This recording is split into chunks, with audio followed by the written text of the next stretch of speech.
শিক্ষা ব্যবস্থায় সবচেয়ে কঠিন রুটিন যেখানে মেনে চলা হয় সেটি হলো মাদ্রাসার হিফজ বিভাগ। গতানুগতিক রুটিনের চেয়ে হাফেজিয়া মাদ্রাসার রুটিন ভিন্ন, কারণ কয়েক ঘন্টার রুটিন নয়, এখানে দিনে 24 ঘন্টায় রুটিন মেনে একজন শিক্ষার্থীকে গড়ে তোলা হয় সুনিপুণভাবে। ফলে বাংলাদেশের হিফজ মাদ্রাসার ছেলেরা আজকাল বিশ্বজয় করছে, বিভিন্ন কোরআন পাঠ প্রতিযোগিতায় তাক লাগানো ফলাফল করে গর্বিত করছে আমাদের এই বাংলাদেশকে। আর এটি সম্ভব হয়েছে কঠিন রুটিন মেনে একাগ্র চিত্তে ধর্মীয় মূল্যবোধ শিক্ষার ওই পরিবেশে থাকার কারণেই।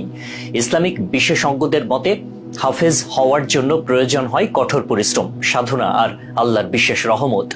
গতানুগতিক পড়াশোনা বা প্রচলিত রুটিন অনুসারে চললে হাফেজ হওয়া মুশকিল, তাই এখানে প্রয়োজন হয় নিয়মানুবর্তিতা। এভাবে দিনের পর দিন কঠোর পরিশ্রম আর সাধনার পর যখন পবিত্র কোরআনের সম্পূর্ণটা নিজের মধ্যে ধারণ করতে পারে কোমলমতি শিশুরা, তখন তাদের বলা হয় হাফেজিয়া মাদ্রাসার রুটিন একজন মানুষকে সুশৃঙ্খল জীবনে অভ্যস্ত করতে সাহায্য করে, শেখায় সময়ের মূল্য। হিফজ মাদ্রাসার রুটিন মোতাবেক প্রতিদিন ফজরের আজানের 1.5 ঘন্টা আগেই ঘুম থেকে উঠে যেতে হয় শিক্ষার্থীদের।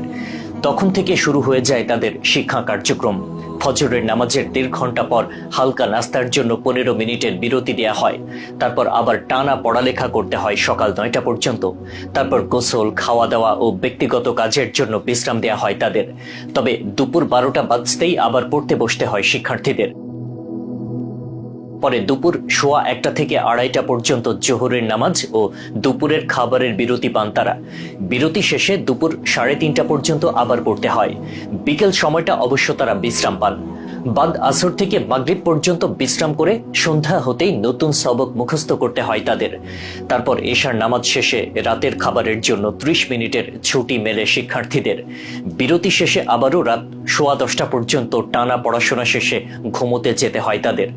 গতানুগতিক ট্রেন্ড যেখানে রাতে মোবাইল ফোন ব্রাউজ করতে করতে, ফেসবুকিং করতে করতে প্রায় ভোর রাতে ঘুমোতে যাওয়া, সেখানে হিফজ বিভাগের শিক্ষার্থীরা ভোর হওয়ার অনেক আগেই ঘুম থেকে উঠে শুরু করেন আরেকটা নতুন দিনের প্রস্তুতি।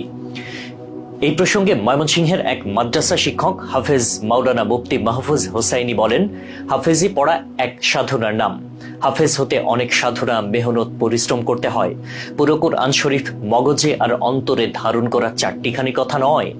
অন্যান্য শিক্ষা প্রতিষ্ঠানের তুলনায় দেশের হাফেজি মাদ্রাসাগুলোর অবকাঠামো সম্পূর্ণ ভিন্ন, পরিবেশও আলাদা।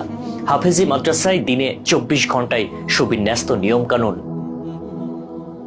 নিজের হাফেজ হওয়ার স্মৃতি স্মরণ করে তিনি বলেন, শিশু বয়সে এত নিয়মকানুন মাঝে মধ্যে